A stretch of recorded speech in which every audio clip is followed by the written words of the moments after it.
Cheese, universally adored, often misunderstood. But have we really been eating cheese the right way? Today, we're diving into the top 10 cheeses that are making waves in the cheese world.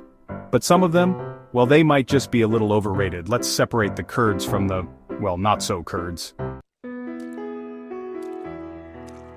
First up, the queen of cheese boards, brie. Yes, it's soft, yes, it's creamy. But here's the problem, it's a cliché.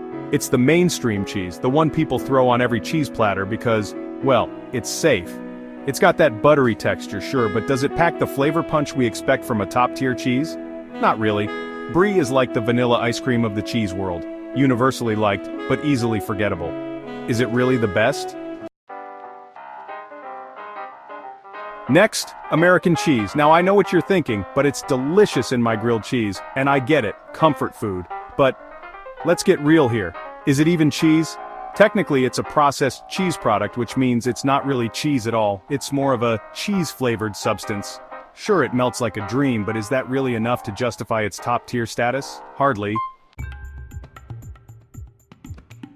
Coming in at number 8, Gorgonzola.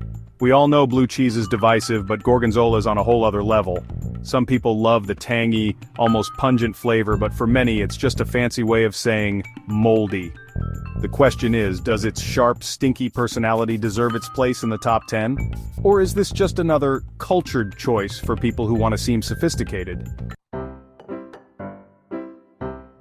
Number 7, Manchego, the Spanish classic.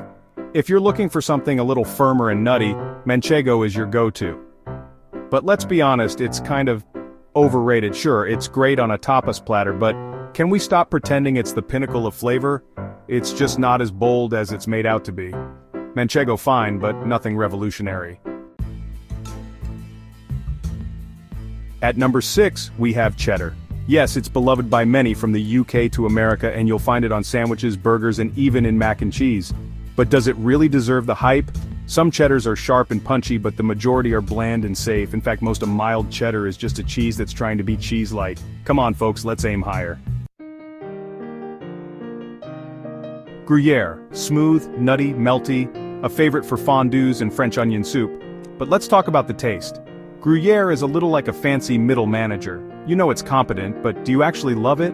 Or do you just appreciate that it knows how to blend in? It's a solid cheese, but in the grand scheme of things, do we need so much hype over it? Maybe not.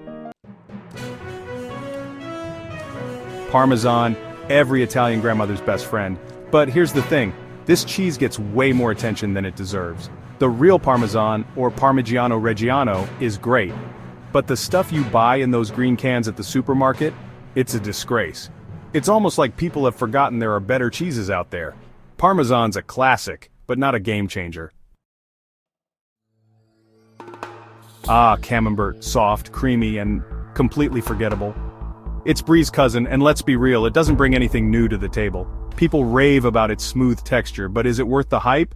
It's like everyone's pretending it's the exotic, fancier Brie. It's not. It's just Brie with a different label. Let's not kid ourselves. Coming in at number 2, mozzarella.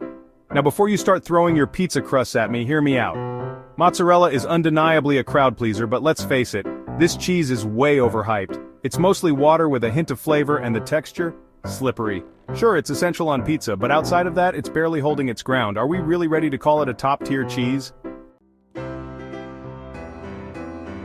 And finally, the number 1 cheese feta, the salty, briny Mediterranean marvel that everyone swears by. But hear me out, feta doesn't even deserve to be called cheese. It's more like a salty, crumbly block of disappointment. It's got that tang, sure, but it's so overpowering that it's basically a flavor grenade. Are we really okay with the fact that this dry, crumbly mess is considered the pinnacle of cheese? So there you have it, the top 10 cheeses that everyone claims are the best, but maybe, just maybe, we're all being a little too generous. Cheese is personal, and while these might be fan favorites, don't let anyone tell you that they're the only cheeses worth tasting. Maybe the best cheese is the one you haven't tried yet, or maybe it's just the one you like most. But next time someone offers you a wedge of brie and calls it gourmet, you'll know better.